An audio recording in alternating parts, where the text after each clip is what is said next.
우리는 이 세상을 살아가면서 잊어서는 안 될 중요한 깨우침이 하나 있습니다. 이 세상에서의 삶이 전부가 아니라고 하는 것을 잊지 말아야 되겠어요. 성경에도 보면 우리가 70이요 건강하면 80을 살아도 마지막 내놓고 자랑할 거리는 수고와 슬픔밖에 없다고 했습니다. 우리가 사는 이 세상에서의 삶이 전부라고 생각하면서 사는 사람이 있다면 저는 그분들이 가장 불행한 사람이라고 말씀을 드리고 싶습니다. 이것은 제가 드리는 말씀이라기보다도 성경에 고린도전서 15장에 예수님의 부활을 믿고 우리도 다시 사는 부활의 소망이 없다면, 우리의 소망이 이 세상뿐이라고 한다면 우리는 이 세상에서 가장 불쌍한 사람이라고 성경은 말씀하기 때문입니다. 우리는 이 세상을 살면서 영원한 삶의 그림자에 불과한 그 생을 삽니다. 여름철 휴가를 맞아 가족들과 친구들과 야외에 놀러 갔다가 그저 짧은 시간 강변에 또는 모래사장 위에 쳐놓은 그 천막을 언젠가 집으로 돌아올 때는 거두어야 하는 것처럼 우리는 이 세상에서 쳐놓은 집이 완전한 콘크리트로 지어진 완벽한 집이 아니라는 것입니다. 장막입니다. 텐트입니다. 우리가 그 지역을 떠날 때는 반드시 그것을 거두고 철수해서 가지고 돌아와야 하는 것입니다. 지금은 어린 아이들이 조금씩 울거나 부모님들이 어떤 다른 일들을 보시기 위해서 아이들의 손에 쥐어주는 장난감이 적어도 7, 80만 원짜리 장난감을 줍니다. 좀 비싼 것은 100여만 원짜리의 장난감을 아이들의 손에 쥐어줍니다. 그게 휴대폰입니다. 어릴 때부터 비싸고 소중한 기기들을 다루면서 앞으로 첨단 이 과학 시대에 아마 유능한 인재가 될는지 모르겠지만 우리네 어릴 적에는 그런 놀이기구들이 없습니다.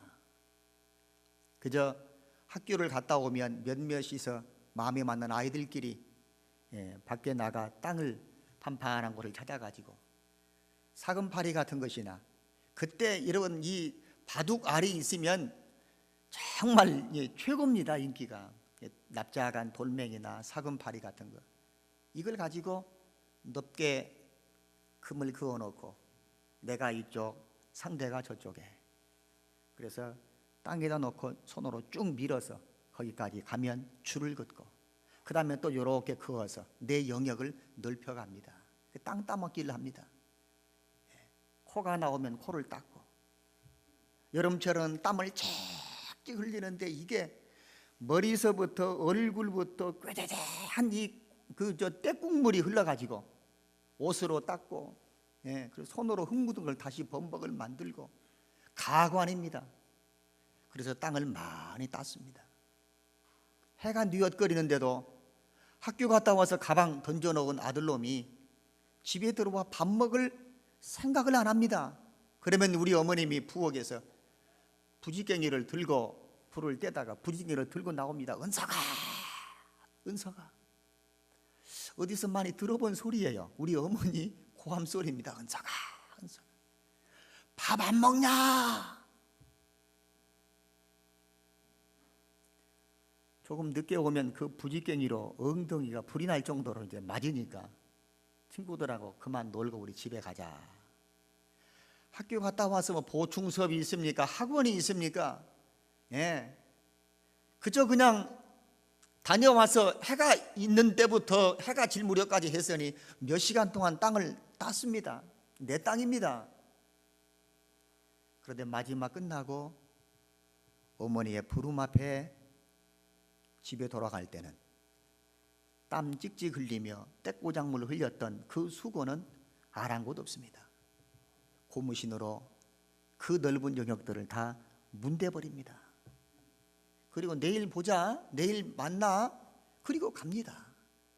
이거 우리가 이 세상을 살아가면서 여러분 땅 따먹기 하는 것처럼 땅을 넓히고 건물을 사서 올리고 우리의 지경을 넓히고, 그러는데 어머니가 오라 부르는 그 순간 그 모든 것들을 발로 문대버립니다. 흔적도 없습니다.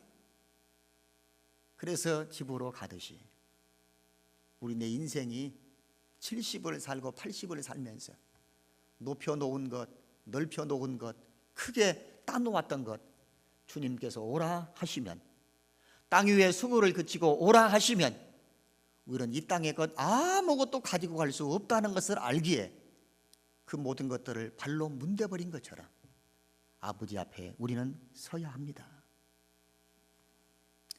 이것을 깨닫고 죽음 이후의 삶을 준비하는 사람이 지혜로운 사람인 것입니다. 어느 글을 읽으니까 프랑스의 실존주의 철학자인 장 폴 사르트르라는 사람이 소개가 됐습니다. 20세기에 전 세계를 대표하는 지성인 가운데 한 사람입니다.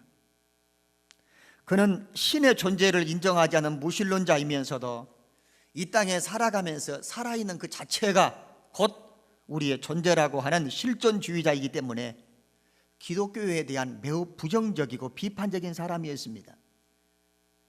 사르트르의 가르침을 따른다면 인간은 종교적인 가르침이나 신에 대한 의지할 필요가 없이도 얼마든지 선할 수가 있다. 그래서 천국과 지옥에 관한 기독교의 교리를 비판했던 사람입니다. 사르트르의 가르침과 주장을 들은 많은 젊은이들이 교회를 스스럼없이 등지고 떠나버렸습니다. 사르트르가 노년에 폐수종이라고는 병에 걸렸습니다. 의사는 사르트르에게 이렇게 진단의 결과를 알렸습니다. 선생님의 생명이 얼마 남지 않았습니다. 임종을 알리는 그런 말을 건넸습니다. 그러자 사르트르는 그 의사에게 욕을 퍼댔습니다. 병실에 있는 자기의 모든 이 물건들을 막 의사에게 던지기 시작했습니다. 병원 측과 이 의사 선생님은 고고한 학자이면서 철학자이기 때문에 담담하게 품위 있는 죽음을 맞이할 줄로 알았는데 보통 사람보다 더 크게 반항을 하고 행패를 부리는 것에 병원 측과 이 의사는 당황을 했습니다. 며칠 못 가 사르트르는 죽었습니다. 죽음을 앞두고 의사와 병원 측에 보였던 그의 태도가 세상에 알려지게 됐습니다. 많은 사람들이 사르트르에 대한 실망감을 감추지 못했습니다. 인간에게 선한 의지가 있고 인간의 존재 자체로 자긍심을 강조한 철학자가 누구나 피할 수 없는 이 마지막 죽음 앞에서 그토록 두려워했던 것에 대하여 많은 사람들은 실망하기 시작했습니다. 프랑스의 한 지방의 신문 기자가 그의 모습을 보고 이렇게 한 줄의 글을 남겼습니다. 사르트르, 그는 심판에 하나님을 만날 사실이 그를 공포로 몰아넣어서 그토록 죽음을 거부했던 것 아닌가. 죽음이 왜 무섭습니까? 혼자 가기 때문입니까? 아닙니다. 하나님, 심판하시는 하나님 앞에 서야 할 것이 무섭고 두려웠던 것, 그러기 때문에 죽음을 부인하고 내가 죽는다는 것을 부정하고 싶어 했던 사르트르의 행위가 아닌가. 그러면서 그 밑에다가 짧은 명언 하나를 더 남겼습니다. 인생은 마지막 끝에서 노래를 잘 불러야 한다. 기고만장한 사람이라도 마지막 끝에서 노래를 잘 부를 수 있어야 될 터인데, 마지막에 웃지 못할 인생이면 그 사람의 업적과 상관없이 스스로는 실패하는 인생입니다. 죽음의 강을 건널 때 죽음 저편을 바라볼 수 있는 사람들은 예수 믿는 사람들 뿐입니다. 텔레비전에 보면 이순재 씨와 손범수 씨, 김범수입니까? 손범수입니까? 예? 예? 보험을 이렇게 소개하는 분이죠. 손범수 씨가 맞습니까? 묻지도 말고 따지지도 말고, 나도 보험 들었습니다. 나 몇 년 전에 수술했는데 나 보험 들었습니다. 혈압이 높은데 들었습니다. 묻지도 않고 따지지도 않는 그래서 연세가 높으신 어른들에게 노후에 대한 보장거리로 보험을 소개합니다. 노후 보장을 약속하는 것입니다. 노후 보험과 노후 보장이 되어 있어도 죽음 이후에 심판의 권세를 가지시고 영원한 생명, 영원한 멸망으로 갈라놓으실 수 있는 권세를 가지신 하나님 앞에 당당하게 설 수 있는 준비는 사후 준비입니다. 노후 준비되어 있는 것으로 만족할 수 없습니다.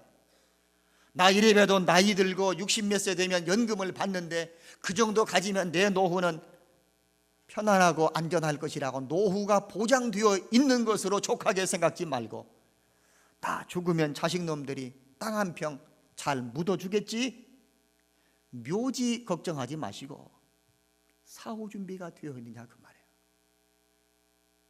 노후 준비는 변변치 않을지라도 사후 준비가 되어 있는 사람들은 행복한 사람입니다. 사후 준비를 하는 사람들은 지혜로운 사람인 것입니다. 옆 사람에게 한번 이렇게 물어봐 보시면 따귀를 맞을까요? 옆 사람 저 쳐다보지 마시고 옆 사람 보시고 노후 준비 잘 했습니까? 한번 물어보십시오. 우리 학생들은 뭐 노후 준비가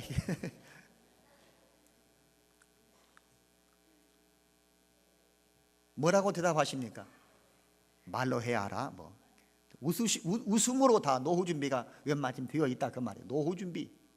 한 번 더 물어보십시오. 이제 그쪽은 노후 준비 되어 있으니까 왼쪽으로 고개를 돌리셔서 사후 준비도 든든하십니까? 뭐 죽어봐야 하는 문제가 아닙니다. 오늘 제가 이 사후 보장 제도를 여러분에게 소개하려고 하는 것입니다. 이 보장에 되어 있는 분들이 이 떡과 잔을 대하기가 부끄럽지 않을 것입니다. 노후 보장은 여러분 들 수 있어요. 그러나 사후 보장은 보험으로 해결되는 것이 아닙니다.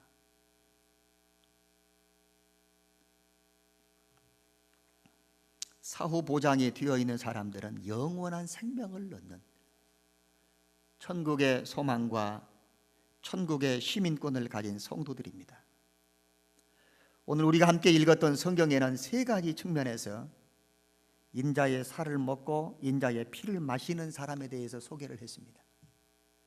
물론 우리는 그것을 기억하고 기념하여 오늘 주님의 살과 피를 기념하는 성찬 예식의 떡과 잔을 대합니다만, 이 여러분 포도즙과 그리고 여기 카스테라 떡빵을 먹는 그런 정도가 아니라 떡과 잔을 대한다는 그 의미가 무엇인가, 이걸 정확하게 여러분들이 마음속에 각인해야만 우리가 사후 보장이 든든한 그런 성도가 되는 것입니다.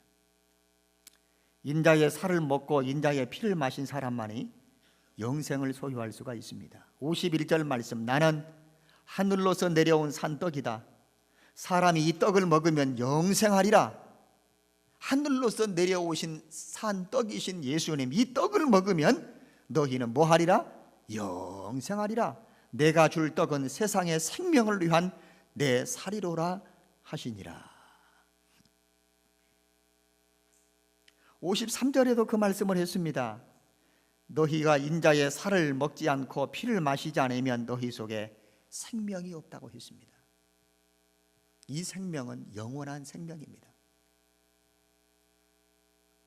예수님께서 자신을 생명의 떡이라고 말씀하시니까 문자적으로 들은 사람들 사이에 서로 수근거렸습니다. 말씀을 올바로 이해하지 못하면 이런 고민과 이런 수근거림 그리고 불평이 나옵니다. 예수님은 자신의 살을 먹지 않고 자신의 피를 마시지 않으면 생명이 없다고도 하셨습니다. 그렇다면 여러분, 예수님의 살을 먹고 예수님의 피를 마신다. 아니, 나는 교회가 그런 곳인 줄 몰랐어? 교회는 자기들끼리 예배가 시작되면 문 닫아놓고 예수님 살을 뜯어먹고 예수님 잡아 피를 마시는 식인종들의 무리 아니야? 오해하지 마십시오. 인자의 살을 먹고 인자의 피를 마신다는 것은 예수님이 내 죄 때문에 십자가에서 대신 피 흘려 죽으시고 살을 찢어 우리에게 영원한 생명을 얻도록 생명을 주시는 대속적인 죽음을 믿는다는 것입니다.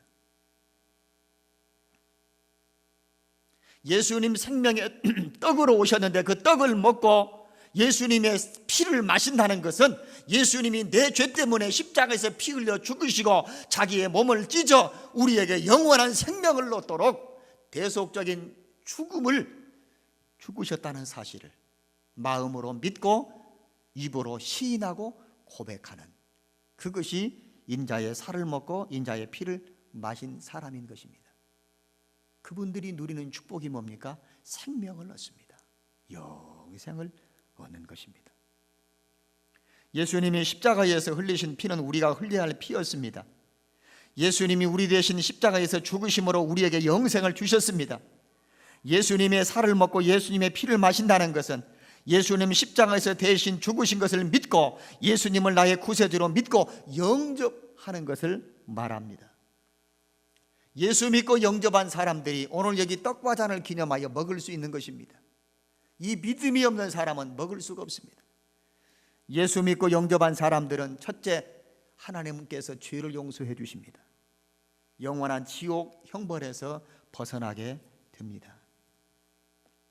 두 번째, 인자의 살을 먹고 인자의 피를 마신 사람은 56절의 말씀처럼 그는 주님과 함께 거하는 삶을 삽니다. 56절, 내 살을 먹고 내 피를 마시는 자는 내 안에 거하고 나도 그 안에 거하나니 주님과 함께 동거동락 동행하는 삶을 예수님 안에서 사는 것입니다.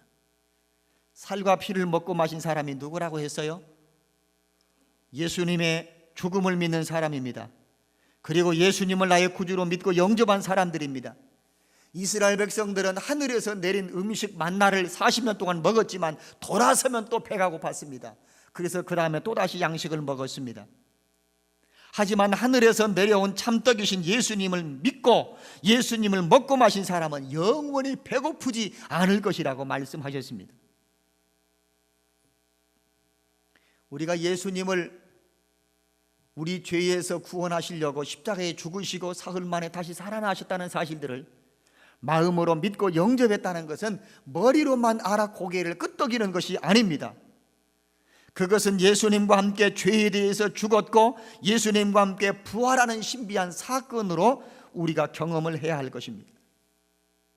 이 부분을 잘 소개한 성경이 갈라디아서 2장 20절입니다. 내가 그리스도와 함께 십자가에 못 박혔나니 그러니 이제는 내가 산 것이 아니요 내 안에 그리스도께서 사신 것이라. 내가 육체 가운데 사는 것은 나를 사랑하사 나를 위하여 자기 몸을 버리신 하나님의 아들을 믿는 믿음 안에서 사는 것이라고 했습니다. 인자의 살을 먹고 인자의 피를 마신다.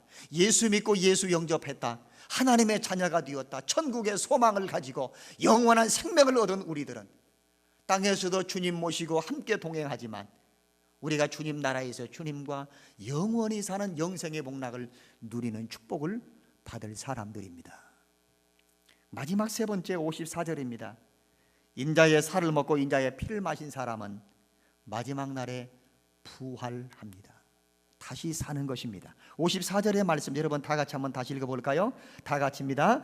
내 살을 먹고 내 피를 마시는 자는 영생을 가졌고 마지막 날에 내가 그를 다시 뭐하리니? 살리리니. 부활이라는 말은 다시 사는 것입니다. 예수 믿고 생명 얻었기 때문에 마지막 날에 주님이 그를 다시 살려주신다고 했습니다.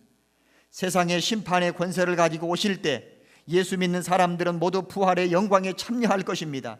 그래서 부활이라고 하는 것은 마지막 주님 오시는 그날 우리가 최종적으로 갖는 가장 소중한 그리스도인의 소망이 되는 것입니다.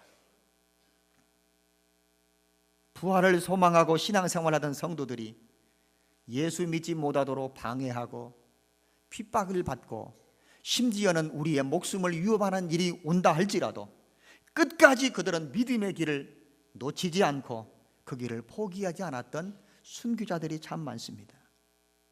오늘 학습과 세례, 입교를 받는 사람들만이 아니라 오늘 이 성찬식에 참여하여 떡과 잔을 대하는 우리 모두는 예수가 나의 주 되심을 믿고 주님과 영원한 생명을 소망 삼고 마지막 날 주님께서 우리를 다시 살리실 것을 우리가 믿고 있기 때문에 세상에서 편한 것들로 우리를 유혹하고 안락한 삶을 보장할 테니까 예수 믿는 것을 포기하라 한다 할지라도 주 예수보다 더 귀한 것은 없고 세상의 명예와 세상의 부귀와 세상의 행복과 예수를 믿는 믿음과는 바꿀 수 없다고는 확고부동한 이 신앙의 정절들을 여러분들이 포기할 수 없는 사람이 되어야 하는 것입니다. 세상 끝날 누가 천국 갑니까? 세상 끝날 심판의 권세를 가지고 오시는 그날 우리를 다시 사는 영광스러운 부활과 영생의 나라에 들림받을 수 있는 사람은 예수님 인자의 살을 먹고 예수님 인자의 피를 마신 사람들만이 누릴 수 있는 특권이고 영광인 것입니다. 끝까지 예수를 믿어야 합니다. 할렐루야. 끝까지 예수를 믿어야 합니다. 이 세상과 하늘나라에서 누리게 되는 가장 놀라운 축복은 모두 예수를 믿는 믿음 안에서만 보장되어 있기 때문입니다. 예수님은 귀한 복을 우리에게 주시려고 세상에 오셨습니다. 그리고 하나님 아버지의 뜻에 순종하여 십자가에서 죽으셨습니다. 그리고 우리에게 영원한 생명이 있다는 것을 확실한 증거로 보여주시려고 사흘 만에 주님은 죽음의 자리에서 다시 일어나 부활하셨습니다. 지금은 하나님 보좌 우편에 계시다가 마지막 심판의 권세를 가지고 하나님 아버지께로부터 보내심을 받는 그날 우리를 다시 데리러 오실 줄로 믿습니다. 그때까지 죽음을 겪지 않고 살아남아 있는 자들과 땅에 사는 동안 예수 믿는 믿음으로 살다가 이 땅을 떠난다 할지라도 주님이 오시는 그날 우리 모두는 다 영광스러운 부활의 몸으로 다시 거듭나게 될 것입니다. 주님과 함께 영생 복락을 누리는 영광스러운 축복이 여러분 모두에게 있기를 축복합니다. 오늘 성례 주일에 참여하는 여러분 가운데 육체의 질병이나 약함이나 아픔 때문에 힘들어하는 분들은 이사야 53장 5절의 말씀으로 치료되고 회복이 되고 고침받는 기적이 일어나기를 축복합니다. 예수님이 가시에 찔린 것은 우리의 허물 때문이고 예수님의 채찍에 맞고 상함을 받은 것은 우리 죄악 때문이라 예수님이 이런 징계를 받음으로 평화를 누리게 되고 예수님이 채찍에 맞음으로 우리가 나음을 얻게 되었다고 말씀했습니다. 주님의 살과 피를 기념하는 성찬 예식에 참여하면서 우리의 상함과 질고를 담당하여 찢기시고 상하시고 죽었다가 다시 살아나신 예수 그리스도의 능력으로 회복되는 고침받는 치료가 있기를 축복합니다. 낙심과 절망 중에 있는 분들에게 예수님의 부활로 영생의 확신으로 위로와 용기와 소망으로 가득 채워질 수 있기를 축복합니다. 세례받고 요단강에서 오르실 때에 하늘에서 비둘기 같은 성령이 임하여 예수님의 사역을 힘있게 격려했던 것처럼 오늘 살과 피를 기념하는 성찬 예식에 참여하는 여러분에게도 이 시간 하늘에서 성령이 비둘기처럼 오시고 강한 바람처럼 오시고 우리에게 능력으로 오셔서 우리를 거듭나게 하시고 새롭게 하시고 우리를 축복하시는 은혜가 우리 모두에 임하기를 주님의 이름으로 축복합니다.